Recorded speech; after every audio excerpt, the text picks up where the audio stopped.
परिवार म्हटला जातो आणि हा सगळा परिवार उद्ध्वस्त केला जातो। हा कसला मोदीचा परिवार आहे? ही सगळी माणसं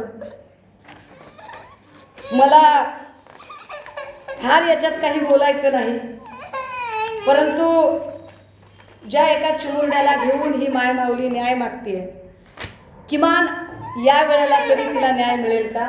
मी आपल्याशी बोलेलच, पण मी जरा पूजाताईंना विनंती करेल की त्यांनी काही भूमिका मांडावी। नमस्कार, मी सौ पूजा पंकज तडस, वर्धेचे खासदार रामदाजी तडस यांची सून। मागील काळामध्ये कशा प्रकारे लग्न झालं हे तुम्हा सगळ्यांनी बघितलं। कशा प्रकारे स्वतःच्या मुलाला बलात्काराच्या आरोपातून वाचवण्यासाठी फक्त माझ्याशी लग्न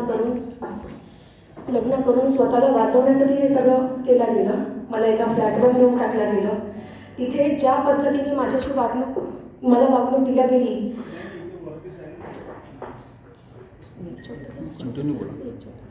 बोला। एक त्या फ्लॅटवर मला नेऊन टाकलं गेलं आणि ज्या फ्लॅटवर मी राहते त्या फ्लॅटवर फक्त मला उपभोगण्याची वस्तू म्हणून माझा वापर केला गेला। त्यातून या बाळाचा जन्म झाला आणि हे बाळ जन्माला आल्यानंतर हे बाळ कुणाचं आहे, या बाळाचा DNA कर म्हणून माझ्यावर घणाघाती आरोप लावले गेले। मी हे बाळ घेऊन, हे 17 महिन्याचं बाळ आहे माझं।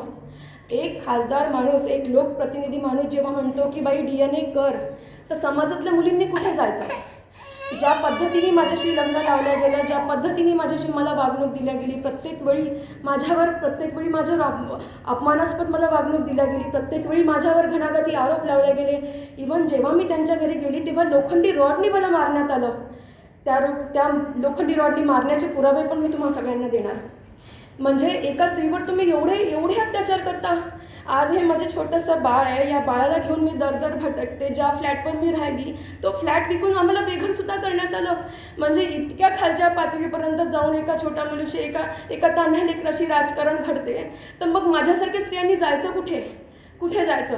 खासदार तडस साहेब म्हणतात मी माझ्या मुलाला बेदखल केलं। ओ, बेदखल केलं तर तुम्ही तुमच्या मुलाला घरात का ठेवता आणि मला एकटीला घराबाहेर का काढता?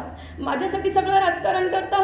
जर खासदार साहेब म्हणतात, त्यांचे लोकप्रतिनिधी म्हणतात की महिलांना 33% आरक्षण द्या, त्याच्यानंतर ते म्हणतात की वुमन एम्पॉवरमेंट, एवढ्या मोठ्या गोष्टी जेव्हा स्त्रियांसाठी करतात, तर मला न्याय का नाही मिळत?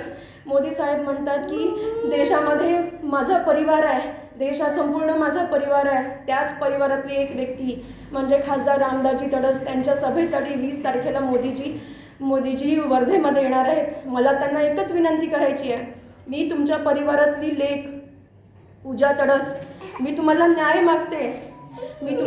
मागते की जर मी तुमच्या परिवारातला हिस्सा आहे तर या बाळाला न्याय द्या।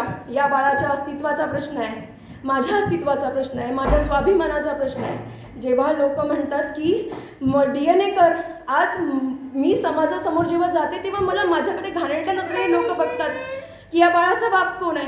इतक्या घाणेरड्या शब्दामध्ये तुम्ही माझी अवहेलना करता। आज मी आहे, उद्या माझ्यासारख्या 10 पूजा समोर येतील। हे बाळ आहे माझं, या बाळाकडे बघा आणि मला सांगा माझं कुठे चुकते, माझा अपराध काय? माझ्यासारख्या मुलीला तुम्ही DNA मागता, करायला तयार आहे मी DNA। माझा फक्त एकच हे आहे की कोर्टातून करा, सर्व समाजासमोर करा, मी DNAला तयार आहे। पण माझी अशी अवहेलना, माझा असा अपमान तर करू नका। ॲटलिस्ट जे काही आहे ते सर्व मी तुमच्यासमोर मांडलं, कशा पद्धतीने लग्न झालं, काय झालं। मला साधं 2 वेळचं अन्नसुद्धा देत नाही। या बाळाला दूध पाजण्यासाठी मला कणकेचा घट्टा करून पाजावा लागतो। इतकी दयनीय अवस्था माझी करता। माझा दोष काय आहे ते मला सांगा। आणि ज्या लोकप्रतिनिधीचे तुम्ही त्यांची सभा घ्यायला जिथे वर्धेत येणार आहात, तिथे तुम्ही मला थोडा वेळ द्या आणि माझी ही समस्या जाणून घ्या की एक लोकप्रतिनिधी जेव्हा आपल्या सुनेला न्याय देऊ शकत नाही तर ते समाजाला काय न्याय देतील?